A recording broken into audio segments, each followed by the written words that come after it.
yang paling fenomenal sekali di Banda Aceh, yaitu Cilek Coklat. Ini kita ketemu dengan ownernya, Bang Didi.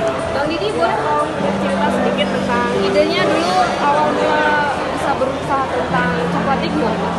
Ya, awalnya karena kita lihat di Aceh potensi coklatnya banyak. Dari 23 kabupaten, kita ada 5 kabupaten penghasil coklat terbaik. Kemudian pelaku usaha untuk menciptakan dalam bentuk coklat makanan itu masih terbatas. Baru ada Sokolati pada saat itu. Kemudian akhirnya kita tergugah untuk membuat coklat baru di Aceh. Kita kasih brand Cilek Coklat. Dan kita mau mengangkat nilai sejarah seperti pahlawan Aceh, kemudian tarian Aceh. Seperti ini ya? Ya, benar. Ada tarian Aceh, ada wisata Aceh. Jadi kita campaign kayak gini, ada kota-kota yang kita brand dengan pintu Aceh. Jadi semuanya itu tentang etnik Aceh. Ya, jadi semua coklat itu dikombinasikan dengan kulturnya Aceh. Ya, jadi coklat ini mewakili promosinya Aceh. Jadi orang makan coklat sambilan Cilek Aceh. ya teringat Aceh. Ini sudah berapa lama nih coklat ini?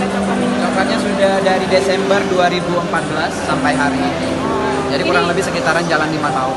Sudah tentu ada prestasinya ya. Boleh cerita sedikit tentang prestasinya dong gitu. Alhamdulillah sih kita sudah pernah menjuarai Pilek One Product Award 2016.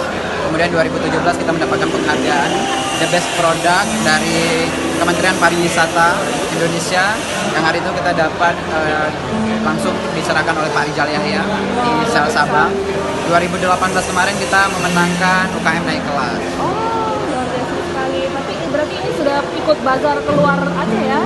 Sudah keluar Aceh, keluar Indonesia, luar negeri. Wah, boleh diceritakan itu paling akhir di mana? Yang terakhir kemarin kita ke Pineng, ikut Pineng Fair di Desember 2018. Desember. Bang Didi sendiri yang bawa ya? Ya, saya bawa. Ya. Begitu teman-teman, cerita singkat dari ownernya Cilek Coklat, Bang Didi. Jangan lupa lihat liputan kita di channel YouTube TJ UTE Cute. Jangan lupa subscribe. Sampai jumpa. Thank you.